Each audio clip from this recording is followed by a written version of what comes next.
got some fun news. About a month ago, I got engaged, so that's exciting. Yeah. The engagement was interesting, you know, like, you shouldn't buy the ring too far ahead of time. You know, I bought it 6 months before we got engaged, and that's too much power for one man. I'm serious, it can get weird, you know. I didn't have an exact date that I wanted to do it on, so we were just kind of hanging out, you know, and it got weird. We'd be in the kitchen, and she'd get kind of sarcastic, and I would think, well, not tonight for sure, you know, like, tonight's not the night for sure, you know. You gotta act like you want it, Alyssa, you know, I mean, you do. It was either this ring or a sea-doo, and right now I wish I was,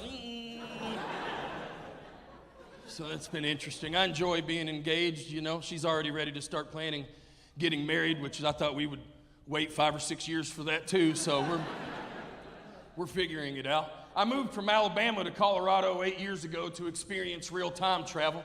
It's been a wild ride. Like, hipsters are what I met for the first time, and they're very nice people. They roll their jeans up, they recycle. I like them. But they're just into different stuff than me. Like, they love bicycles. Where I'm from, bicycles are a consequence for driving shit-faced. Yeah, like, we worry our whole lives we might end up on a Huffy one day, you know? That's scary as hell to us. But no, not where I live. There's people making $300,000 a year pedaling uphill. I'm like, you're a dumbass, Doug.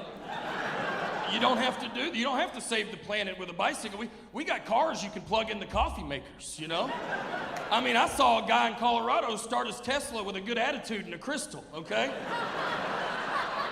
We don't, you know?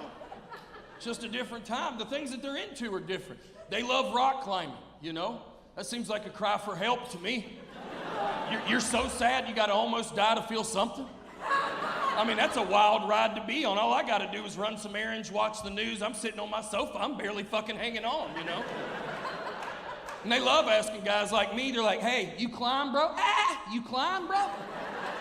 It's like, you know I don't climb, man. You can see my nipples through my t-shirt, man. You know I don't climb. Your name's River, my name's Derek, we're different, you know?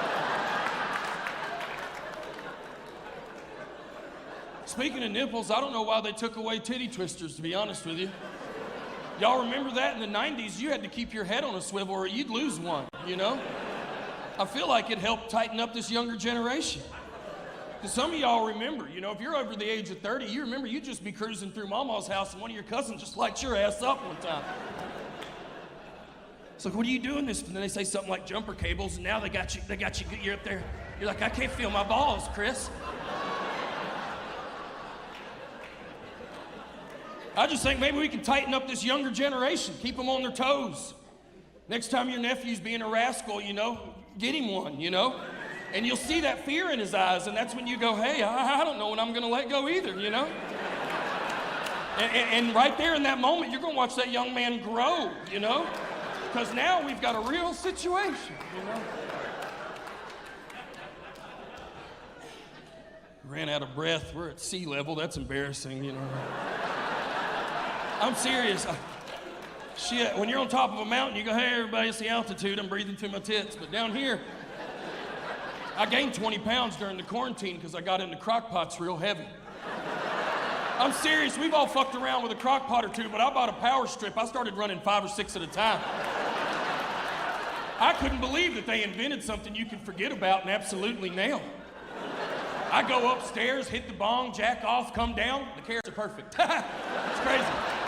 I should have jacked off twice. Who knows how good they could have been. I just panicked.